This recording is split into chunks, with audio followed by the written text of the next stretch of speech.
এই হাড় কাঁপানো ঠান্ডায় এই ট্রেলারটা জাস্ট গাটা গরম করে দিল। এখন রিভিউ করব ফাইটারের ট্রেলার, যেটা ডাইরেক্ট করেছে সিদ্ধার্থ আনন্দ, যেটার কাস্টে আছে ঋত্বিক রোশন, দীপিকা পাডুকোন, অনিল কাপুর এবং আরো অনেকে।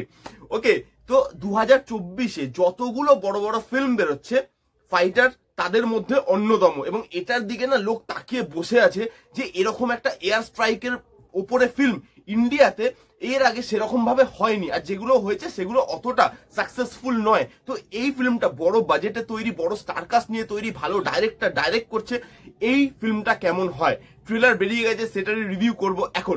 তো গল্পটা যদি বলি, গল্পটা খুবই সিম্পল একটা গল্প।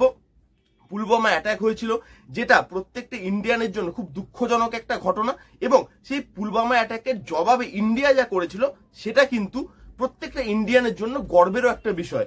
তো সেইখানে দেখানো হচ্ছে যে পুলওয়ামা অ্যাটাক হয়েছে এবং একটা মানে ইন্ডিয়ান এয়ার ফোর্সের টিম যাচ্ছে পাকিস্তানে এয়ার স্ট্রাইক করতে, এবং সেইখানে গিয়ে জবাবে পুলওয়ামা অ্যাটাকের জবাবে ইন্ডিয়া কি কি করে, এই সব কিছু নিয়ে এই গল্পটা হতে চলেছে। এইবার এর পজিটিভ দিক আর নেগেটিভ দিক নিয়ে যদি আলোচনা করি, এই পুরো ট্রেলারে ফার্স্ট পজিটিভ দিক হচ্ছে এর ডায়লগ। এখানে এত পাওয়ারফুল ডায়লগ আছে, যেটা ওই যে বললাম এই কড়া ঠান্ডায় না শরীর গরম করার জন্য যথেষ্ট। এখানে যে ডায়লগটা আছে যে আব দিখানা হোগা কি বাপ কौन है, তারপর একটা জায়গায় ঋত্বিক বলবে পিও के मतलब पाकिस्तान ऑक्युपाइड कश्मीर, तुम लोग ऑक्युपाइड किए हो, मालिक हम है। তারপর বলে हम लोग अगर बदतमीजी पे उतर आए पूरा पाकिस्तान आईओपी बन जाएगा, ইন্ডিয়া অকুপাইড পাকিস্তান।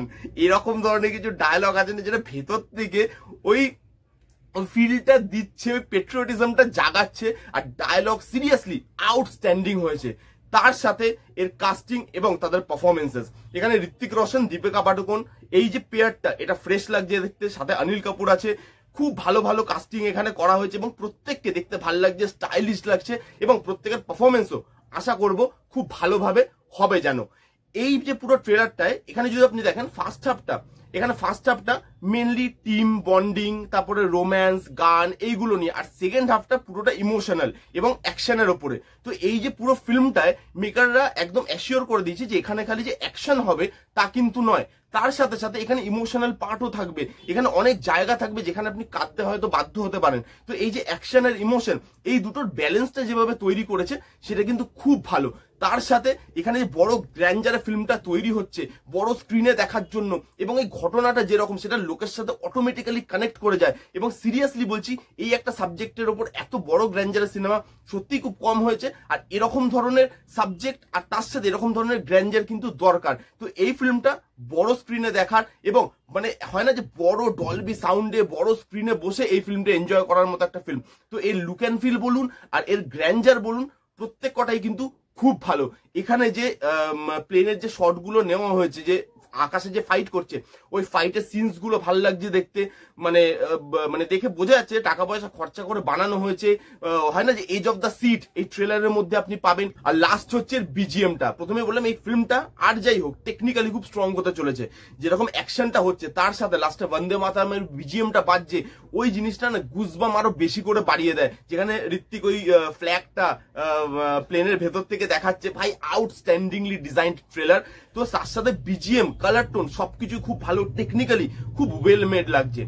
এবার এই ট্রেলারের মধ্যে আমার দুটো জিনিস নেগেটিভও লেগেছে। ফার্স্ট হচ্ছে ভিএফএক্স পোর্শনে আরেকটু কাজের দরকার ছিল, হয়তো ফিল্ম আস্তে আস্তে মেকাররা আরো এর মধ্যে ইমপ্রুভ করবে। ভিএফএক্স এর কিছু জায়গায় মানে দেখে বোঝা যাচ্ছে যে গ্রিন স্ক্রিনে করা, এবং ভিএফএক্স টা আরেকটু বেটার হতে পারতো, কেননা বারবারই বলছি এটা বিশাল বড় বাজেটের ফিল্ম, ভালো ভালো স্টার কাস্ট আছে, ভালো সাবজেক্ট, তো সেখানে ভিএফএক্স এর খামতি কিন্তু মানা যাবে না। তো এখানে ভিএফএক্স এর কিছু জায়গায়, সব জায়গায় বলবো না, কিছু জায়গায় আমার খামতি লেগেছে, এবং সেটা আমার মনে হয় ফিল্ম যখন আসবে তখন এটা শুধরেই নিয়ে আসা উচিত।